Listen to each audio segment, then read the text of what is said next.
Rồi xin chào mừng các bạn ở kênh YouTube của mình nè. Nay mình sẽ chia sẻ các bạn vấn đề về cái tủ đông này. Đây là cái tủ đông Dailin. Thì mình thấy là hôm trước mình thấy là nó không có hoạt động nữa.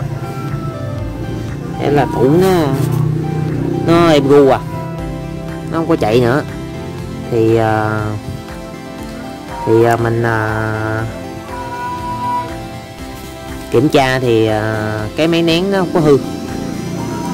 Thì máy nén không hư thì máy nén không hư thì dĩ nhiên là hư cái bộ điều khiển rồi, bộ điều khiển máy nén. Cái máy nén nó nằm trong đây các bạn, máy nén nó nằm trong đây nè, trong đây nè. Thì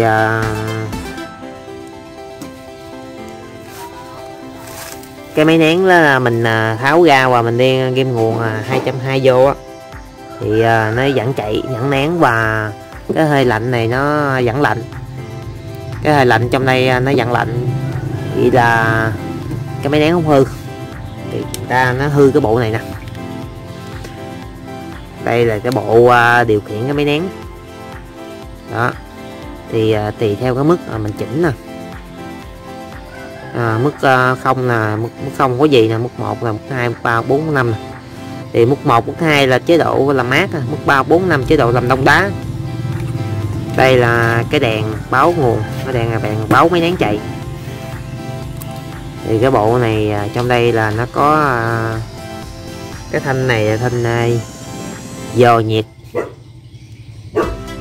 cái thanh dò nhiệt ở trong tủ lạnh. Thì nó hư cái này, đây nó cháy nè các bạn. Thì khi cái thanh này nó dò nhiệt á, thì nó nhiệt nó lạnh cái thanh này, thì rồi đây trong đây nó đóng tiếp điểm, nó cho cái máy nén mình chạy thôi. Thì mình thấy gì nó cũng cháy là nguy hiểm chỗ này nè. Khi mình tháo ra mình để ý mình nhìn á, thì nước cái này nó ghim sâu vô trong luôn nha, nó ghim sâu vô trong đây nè, ghim sâu vô đặng ở đôi nhiệt lạnh trong cái tủ này nè. Thì nước nó gịn theo đây nè các bạn, nó gịn theo đây nè, rồi nó gịn theo đây cái nó về đây, thì nó làm mát ở chỗ này, thì nó cháy nè. Coi nó cháy nè. Thì cái này ở trên mạng mình mua không có ha, nhưng mà mình thấy nó xài nguy hiểm quá.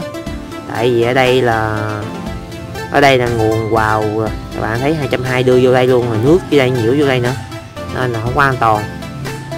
Nên là mình ở đây mình chia sẻ các bạn là mình làm cái cách khác cho nó an toàn hơn. Rồi thì cách khác là cách này, đây là cách này. Đây là chính là cái module, cái module cảm biến nhiệt độ. Đây là cái module cảm biến nhiệt độ các bạn. Thì cái module này nó làm việc là cái này là cái tiếp điểm nè, gơ lê này tiếp điểm để đóng cấp ha. Và ở đây là thanh dò nhiệt độ. Thanh dò nhiệt độ này thì mình đút vô sâu trong đây luôn rồi. Nó là chỉ một cái đầu dò nhiệt độ như cái đầu dò máy lạnh mình vậy đó, đầu dò nhiệt độ thôi. Thì mua cái bộ này về thì nó có cái đầu dò luôn chung luôn. Ở đây là cái thanh led nó hiển thị nhiệt độ. Rồi ở đây là cái bo mạch của nó. Rồi đây là nó để nè, K0 K1 chính là một cặp tiếp điểm thường mở.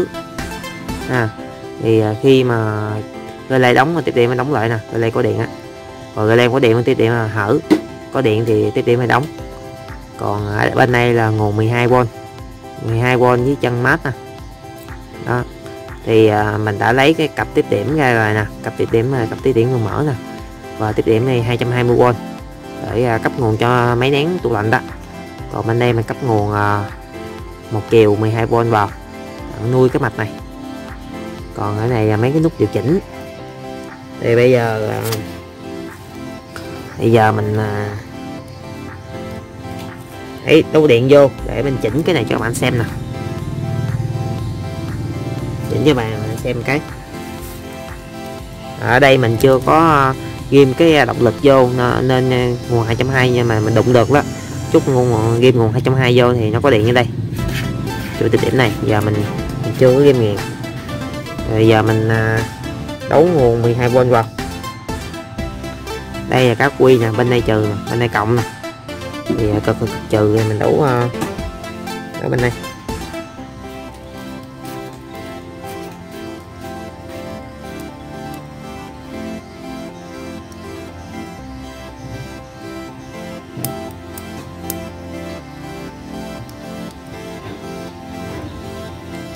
Rồi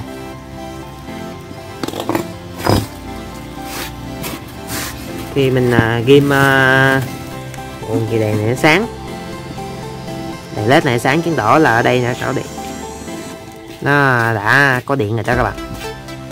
Và bây giờ để mình nói cái mình chỉnh này, mình nói cái nguyên lý. Lúc này là mình chưa có ghim nguồn 2.2 nha, nên là cái máy đáng trong tủ lạnh này chưa có chạy. Rồi bây giờ là đồng hồ led đang để là 3.2 nè. Thì bây giờ á mình mong muốn cái tủ lạnh này, là chạy là âm 10 độ, âm 10 độ hay âm 5 độ hay gì đó, hay không độ gì đó thì nó ngắt, nó đạt đến cái nhiệt độ đó thì nó ngắt. Và khi nhiệt độ trở lên thì nó chạy lại. Rồi thì bây giờ mình cho là nhiệt độ xuống âm 2 độ đi, thì cái tủ lạnh này nó ngắt, nó nén xuống trong cái tủ lạnh là còn âm 2 độ thì tủ lạnh này nó ngắt và nó trở về 0 độ. Nó nhiệt độ nó lên lại 0 độ là nó lên 2 độ nữa đó, nó tăng lên 2 độ thì tủ lạnh này chạy lại. Thì mình chỉnh như thế này. Ở đây nó nhiều cái chức năng để chỉnh. Đây nè, mình bấm giữ cái phím mode nè, phím set nè, giữ, buông ra thì nó với không. Cái không là mình xài mình không có xài cái không là chức năng của thằng C với H thôi, mình không có xài cái này. Rồi mình xài B1, đây mình xài B1 nè. Rồi nhấn cái.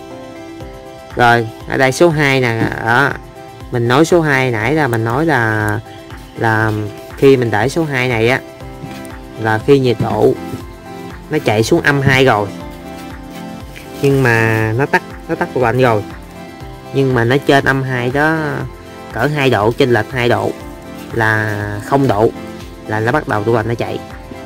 Còn bây giờ mình muốn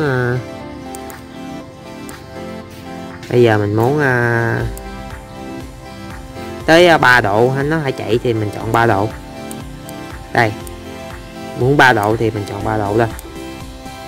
Đó, chính 3 độ, muốn 3 độ. Còn ở đây mình để 2 độ, muốn 2.2 cũng được.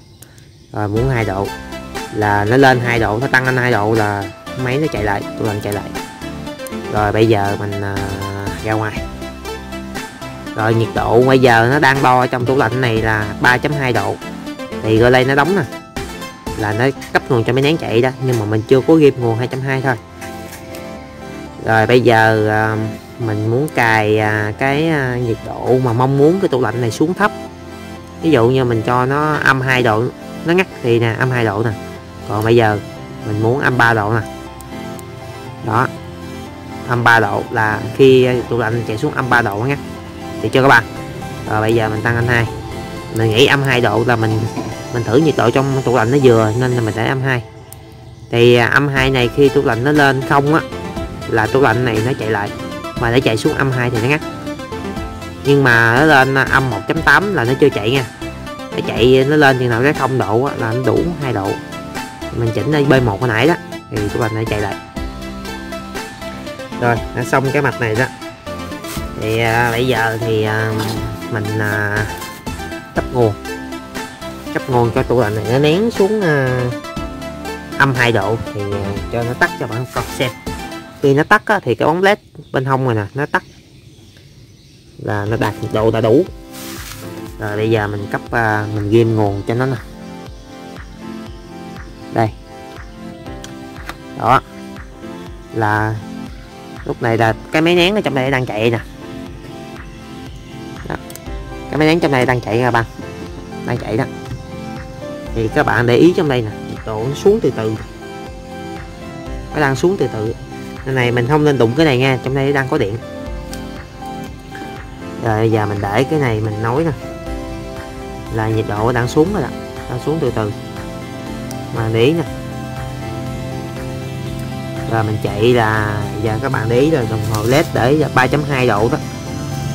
Rồi nó sẽ giảm về 3.1, 3.0 này, nó giảm từ từ xuống. Mà để ý nha. Này nó hơi lâu quá tại vì nó chạy nãy giờ tủ nó hơi nóng rồi nên là nó chạy cũng lâu xuống lắm đó. Đang nén từ từ rồi nè. Giờ nguyên lý là gì đó.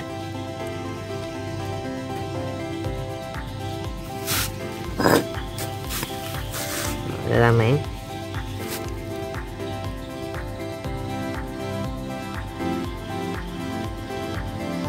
Thôi bây giờ để là mà không có mất thời gian nữa mình ngưng video một chút, nào nó xuống 3 chấm mấy mình cho các bạn xem nè. Mình ngưng video một chút. Đây.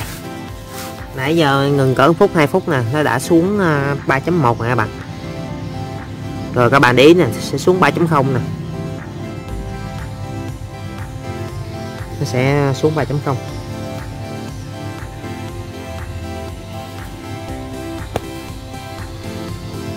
Đó, nó xuống 3.0 rồi các bạn.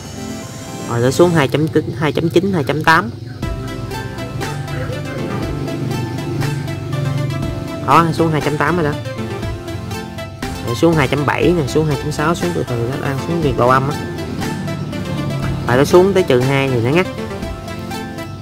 Rồi nó xuống 2.6 nè các bạn.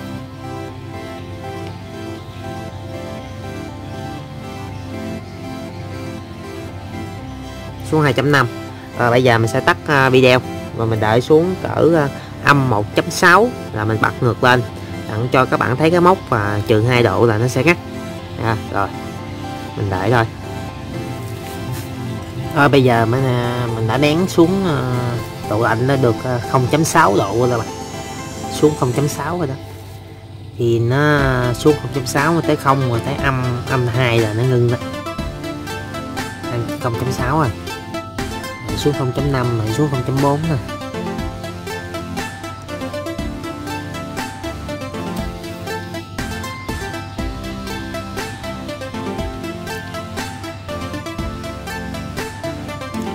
Đó, xuống 0.4 rồi các bạn. Xuống 0.4 rồi. Rồi các bạn đợi tiếp nữa nha. Mình tắt video đây. Rồi. Bây giờ đã âm 1.8 độ rồi đó các bạn. Thì khi tới âm 2 độ là cái đèn led chỗ này nè, đèn led nhỏ chỗ này nó sẽ ngắt. Là tương ứng cái relay này nó mất điện đó. Là nó ngắt nguồn cho máy nén. Khi đã nén đủ đạt nhiệt độ mình mong muốn. Ha. Rồi các bạn để ý nha. Âm 1.8 mà còn 0.2 độ nữa là nó sẽ ngắt.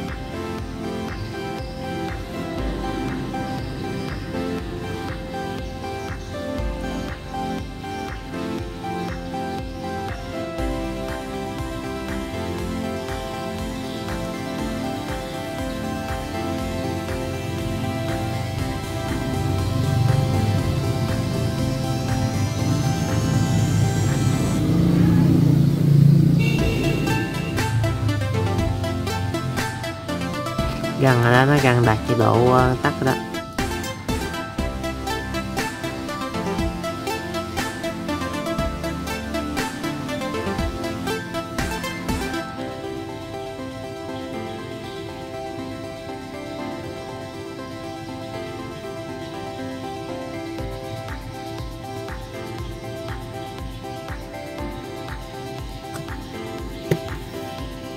Rồi thì bây giờ nó đã âm 2 độ. Khi nó nhảy âm 2 độ thì nó ngắt, mà nó về âm 1.8 là do nó nhiệt độ nó chênh lệch đó, nó đã âm 2 độ rồi và đã ngắt rồi đó. Thì bây giờ cái này khi nào mà nó nhảy lên về không, tức là chênh lệch 2 độ, thì cái máy nén này Gale này nó sẽ đóng, cấp cho nguồn cho máy nén máy lạnh chạy tiếp, tủ lạnh chạy tiếp. Rồi bây giờ nó đã chạy đạn trên nhiệt độ mong muốn rồi đó. Khi nó ngắt á, thì nó vừa đạt trừ 0.2 nó ngắt liền, thì nhiều khi nhiệt độ nó chưa tới đó nên là nó còn trừ âm 1.8 đó. Rồi, cảm ơn các bạn đã xem video của mình nha. Hẹn gặp lại các bạn trong video chia sẻ về điện tử điện tiếp theo của mới nhất của mình.